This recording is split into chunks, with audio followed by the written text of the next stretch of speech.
বেসরকারি খাতের national bank থেকে ঋণের নামে ৫,৬২৪ কোটি টাকা লুট করা হয়েছে বিগত আওয়ামী লীগ সরকারের আমলে। এই বিপুল অঙ্কের অর্থ ঋণের নামে সাদ মুসা গ্রুপসহ ৫টি প্রতিষ্ঠানের হাতে তুলে দেওয়া হয়।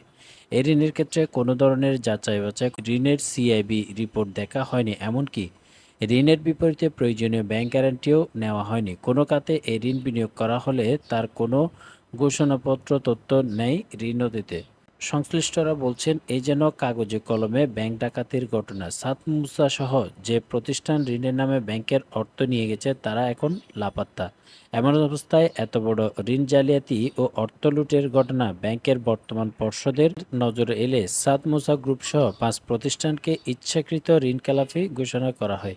মার্চে কেন্দ্রীয় ব্যাংকের নীতিমালা জারির পর প্রথম ব্যাংক হিসেবে ইচ্ছাকৃত খেলাপি ঋণ হিসেবে ৫টি প্রতিষ্ঠানকে তালিকাভুক্ত করল ন্যাশনাল ব্যাংক।